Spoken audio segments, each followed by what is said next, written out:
The predator that terrorized colonies curled up peacefully in the human's lap. Commander Zethkar's 4 eyes widened in disbelief as he stared at the security feed. The massive creature that had single-handedly decimated 3 Galactic Federation colonies was now purring. The sound reverberated through the human ship's bridge like a low-frequency earthquake, yet somehow soothing. "Is this some kind of human trick?" Zethkar demanded, his scaled hands trembling as they gripped the console. The being before him on the screen was a nightmare made flesh, 8 feet of rippling muscle, razor-sharp claws that could slice through titanium, and teeth designed for crushing bone. The Voidstalker, as the colonies had named it, was responsible for the evacuation of 3 entire star systems.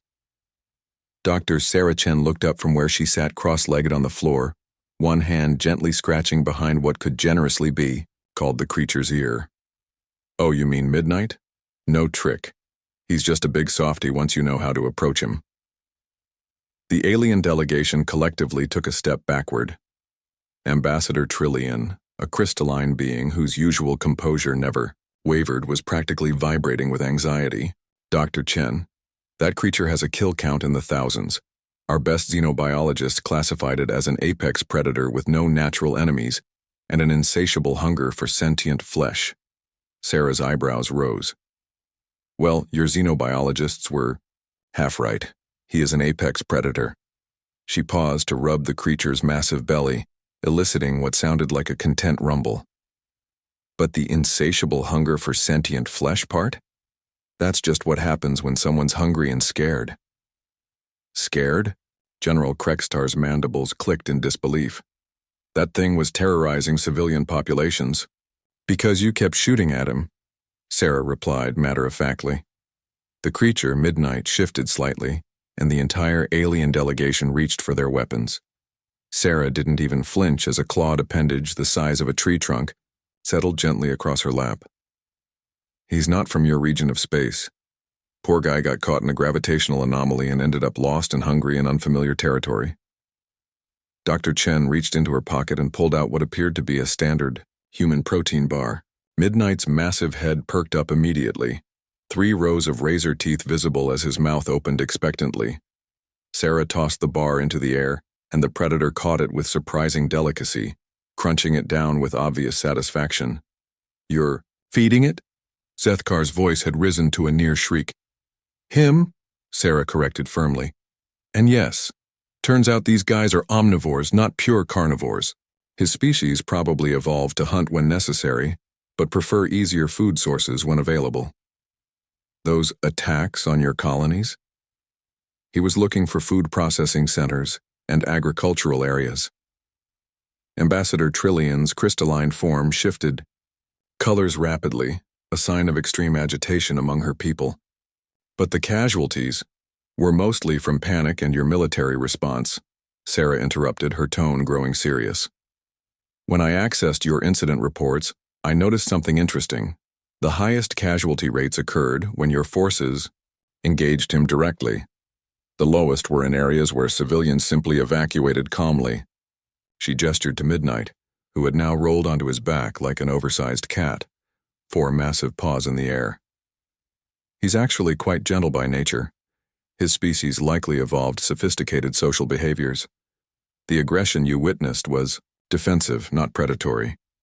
General Krekstar's exoskeleton plates rattled, his species equivalent of nervous laughter. "You're telling us that the most feared predator in 3 sectors is, what, a lost pet?" "Not a pet," Sarah said, scratching Midnight's exposed belly. "A person. His species is clearly intelligent. Look at the precision of his movements, the way he responds to verbal cues. Just because he doesn't communicate the way we do, doesn't mean he's not sapient." As if to prove her point, Midnight carefully lifted his head and made a series of low harmonic sounds while looking directly at the viewing screen.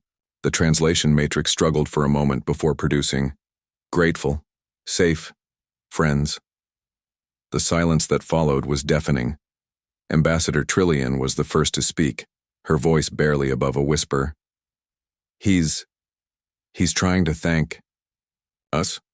Not us," Sarah corrected gently. "Me. He understands that I helped him. She looked directly at the camera. The question now is what you're going to do with that information. Commander Zethkar slowly lowered his weapon. The colonies he, visited. The damage reports mentioned something strange. In several locations, structural damage was minimal. Despite his presence, almost as if he was trying not to break things, Sarah finished. He was probably looking for someone who could understand him, help him. When all he got was weapons fire, he defended himself. Dr. Chen stood up, and Midnight immediately shifted to a sitting position, his massive form still towering over her. She reached up and placed a hand on his snout, looking fearless despite the rows of teeth inches from her face. Humans have a saying, she told the assembled aliens. Don't judge a book by its cover. Maybe it's time the Galactic Federation learned to look beyond teeth and claws and see the person underneath. Midnight made another series of harmonious sounds, and this time the translator was quicker. Home. Find. Help? Sarah smiled and turned to the delegation. Well, are you going to help him find his way home, or are you going to keep treating him like a monster? As the alien officials murmured among themselves, Midnight settled back down, curling his massive form around Sarah protectively. The gesture spoke louder than any translation software ever could. Sometimes the most fearsome predators just needed someone brave enough to offer kindness instead of violence.